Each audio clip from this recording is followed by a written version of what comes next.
District ya Ibanda omwaka gw'ebyesente gw'Enkumi-2025 ekozesa embalirira ya biliyoni 35 kandi embalirira egi ebaasa obutatanaho kyangana n'embalirira y'omwaka ogu ogw'Enkumi-2026-Enkumi-2027 okutandika kutensa aha mbalirira y'omwaka gw'ebyesente gw'Enkumi-2026-Enkumi-2027 omuhwezi wa mukuru w'abakozi Ruben Atumwebaze abandize n'okworeka ebikozirwe omu mwaka ogu omuri okusiha abantu amaizi marungi na munonga ba irimya hamwe n'ahandi.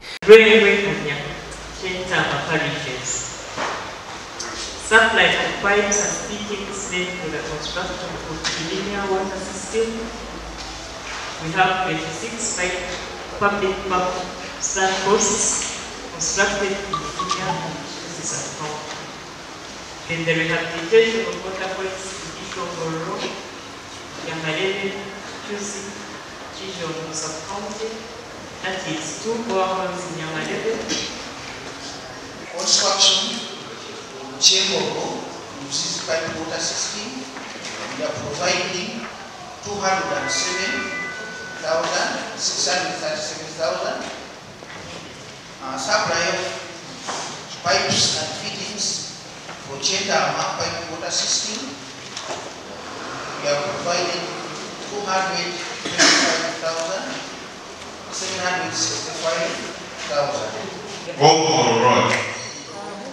These ones we shall maintain 17.2 kilometers and the road is in Kiangara sub-county. Then Yamarebe to Birizi Kako 8.6 kilometers is in Yamarebe sub-county. Okurabira ombi obushobozi district nenda kutamani omu butare na n'ebyoburambuzi okongera hantasya.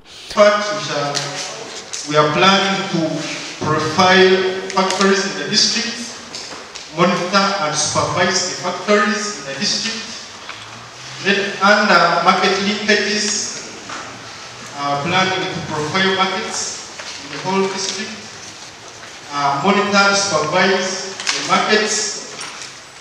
Then under tourism, plan to inspect tourism potentials.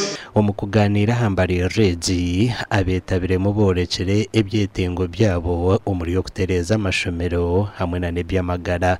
So nanyenda gamba bintu bike binako nyendo mugomboranje bembure bintu implemented cyo kubanza cya byona irwariye dasireri ya Kizongo bakaritaho konka tirine soras amashanyarazi agakurugaho then tuzumbuza n'abarwire kandi abakazi bambazara mbakora beso nkabe nishaba kugira ngo mu budget conference yake bakuza gukora imyaka 2025 at least kandi n'ekindi araha amashomero aguturu kwetenga ngo bombeke nkacengando moziremu ishomero eryo lyakubendiye ndo kwaturwa buriye n'abana bingi ne risaje amakuru agagasha kwa Timothy Musha.